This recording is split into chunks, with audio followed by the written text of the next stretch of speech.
दोस्तों, भारतीय अंतरिक्ष अनुसंधान संगठन यानी इसरो का तीसरा मून मिशन चंद्रयान-3 धमाल मचाए पड़ा है, जो इस वक्त 42 दिनों के चंद्रमा के मिशन पर है। और दोस्तों, इतनी रफ्तार से वो चल रहा है कि कमांड्स में अगर थोड़ी सी भी गलती हो जाए तो फिर बड़ी दिक्कत पैदा हो सकती है। लेकिन चंद्रयान-3 ने दोस्तों अब ऐसी गुड न्यूज भारत को दे दी है कि पूरी दुनिया अब हैरान परेशान हो उठी है। और ऐसे में दोस्तों, आपके दिमाग में भी सवाल उठ रहा होगा कि चंद्रयान-3 इस वक्त कितनी रफ्तार से आगे बढ़ रहा है। उसे 10 दिन का वक्त गुजर चुका है। इस वक्त वो क्या कर रहा है और वो कौन सी जानकारी उसने इसरो को दे दी है, जिससे अब नासा भी टकटकी लगा करके देख रहा है। क्योंकि दोस्तों, इसका रॉकेट तो पहले ही दिन अलग हो गया था, तो अब ये इतनी ज्यादा रफ्तार में कैसे आगे बढ़ रहा है और उसकी स्पीड को इसरो कंट्रोल कैसे कर रहा है। ना पेट्रोल और ना डीजल, तो अब किस ईंधन से चल रहा है चंद्रयान-3, किस फ्यूल से बनी हुई है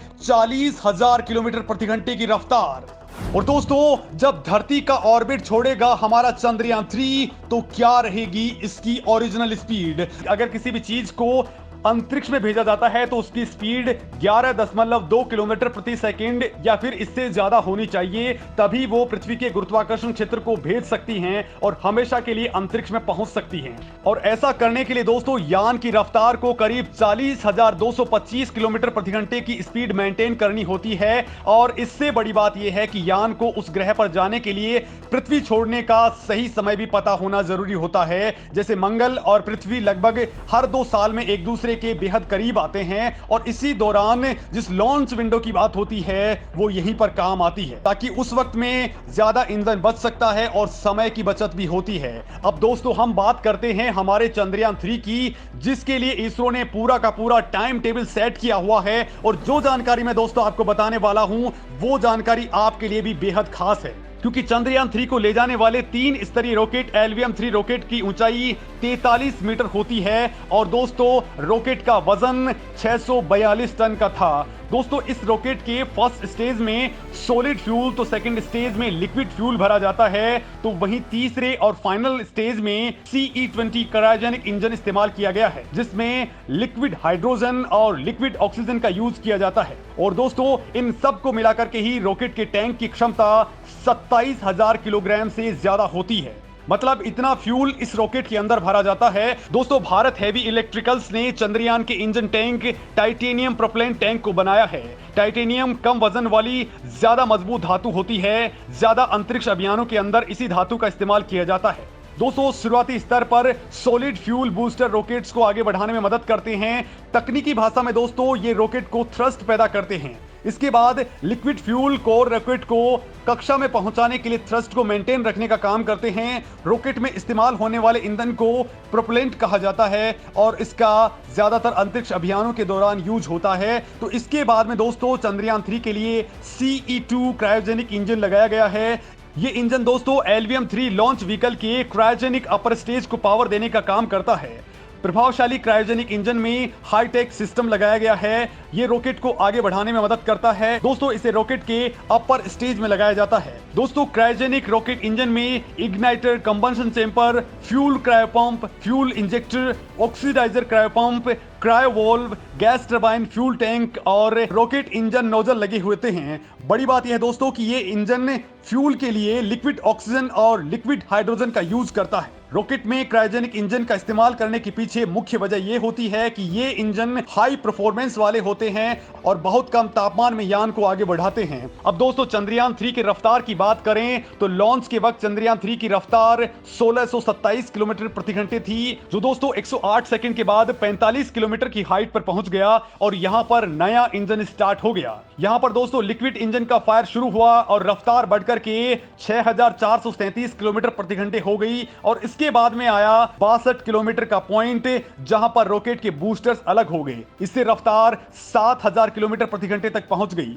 लिक्विड इंजन के अलग होने के बाद क्रायोजेनिक इंजन ने काम करना शुरू कर दिया, जिससे इसकी रफ्तार 16000 किलोमीटर प्रति घंटे को पार कर गई। दोस्तों, इसी क्रायोजेनिक इंजन ने चंद्रयान-3 की रफ्तार को 36,968 किलोमीटर प्रति घंटे तक पहुंचा दिया, यानी कि 10 किलोमीटर 269 मीटर प्रति सेकंड। और दोस्तों लॉन्च के केवल 16 मिनट बाद ही चंद्रयान 3 जियो सिंक्रोनस ट्रांसफर ऑर्बिट में पहुंच गया और अब ये धरती की धुरी यानी कि एलिप्टिकल ऑर्बिट में चक्कर लगा रहा है, जहां दोस्तों चंद्रयान के प्रपल्सन मॉड्यूल में लगे मैन्यूवर्स के जरिए एलिप्टिकल ऑर्बिट का दायरा बढ़ाया जा रहा है, जो दोस्तों 22 दिन रहने के बाद अब धरती से 1 लाख किलोमीटर की दूरी को जैसे ही पार करेगा वैसे ही ये चांद के ऑर्बिट में ट्रांसफर हो जाएगा। और ये टाइम होगा 31 जुलाई का, जहां से एक सिंगल शॉट मारा जाएगा और उसके बाद 5 से 6 अगस्त को मून ऑर्बिट में ये दाखिल हो जाएगा और इसके बाद दोस्तों ये मून के चारों ओर 13 दिनों तक चक्कर लगाता रहेगा। अब दोस्तों यहां बात आती है कि रॉकेट में जो फ्यूल था वो तो क्रायोजेनिक स्टेज के अलग होते ही खत्म हो चुका है, मतलब लॉन्च के केवल 16 मिनट के बाद ही ये तो पूरा का पूरा खेल ओवर हो चुका है। अब चंद्रयान 3 चल किससे रहा है? तो दोस्तों इस वक्त चंद्रयान 3 3 तरह की एनर्जी से चल रहा है। एक तो इसके अंदर फ्यूल भरा हुआ है, फ्यूल के 2 टैंक हैं, दूसरा सोलर एनर्जी और तीसरा बैटरीज। दोस्तों फ्यूल की बात करें तो यहाँ पेट्रोल डीजल का यूज नहीं होता, ना ही इसमें एविएशन केरोसिन का यूज होता है जो हवाई जहाज में यूज होता है,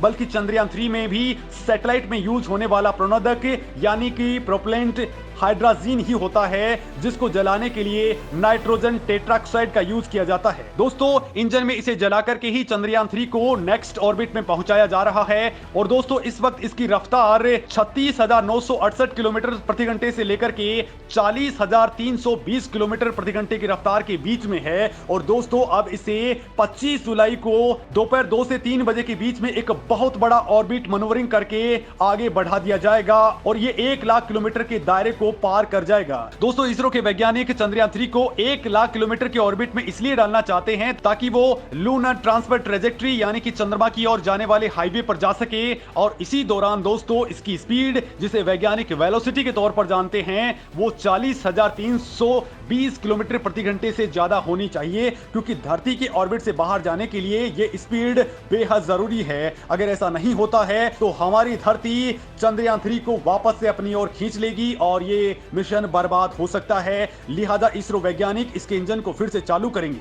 दोस्तों इसके प्रपल्सन मॉड्यूल में 2 बड़े इंजन टैंक लगे हुए हैं जिनको जलाने से ही ऊर्जा मिल रही है। अब दोस्तों 1 अगस्त को बड़ा काम होगा, क्योंकि इस दिन इसरो वैज्ञानिकों को इंतजार है कि कब चंद्रयान 3 और चंद्रमा अंतरिक्ष में एक लाइन के अंदर आ जाएं, यानी एक ही प्लेन पर मौजूद हों, ताकि यान सही समय पर चंद्रमा तक पहुंच सके। इसके बाद दोस्तों ये यान चांद के पास 5 ऑर्बिट में चक्कर लगाएगा और फिर 17 अगस्त के आसपास इसरो वैज्ञानिक कोशिश करेंगे कि चंद्रयान 3 की कक्षा को पकड़ लिया जाए, नहीं तो 40,320 किलोमीटर प्रति घंटे की रफ्तार से चंद्रमा को बाय बाय बोल करके ये बगल से निकल सकता है, यानी उससे भी आगे निकल सकता है। और अगर ऐसा हो गया तो फिर सब कुछ बेकार हो सकता है। चांद के ऑर्बिट में डालने के लिए चंद्रयान के प्रपल्सन मॉड्यूल में लगे छोटे छोटे इंजन्स की मदद से चंद्रयान 3 के इंटीग्रेटेड मॉड्यूल्स को पूरी तरह से विपरीत दिशा में घुमाया जाएगा, यानी कि 180 डिग्री का टर्न लिया जाएगा ताकि वो चंद्रमा के ऑर्बिट को सही से पकड़ ले। दोस्तों ये काम चंद्रमा की सतह से करीब 84,000 किलोमीटर ऊपर होगा, जहां से चंद्रयान की गति धीमी की जाएगी और फिर इसकी गति को कम करके चंद्रयान 3 के लैंडर मॉड्यूल को 100 बाई 100 किलोमीटर की कक्षा में डाला जाएगा।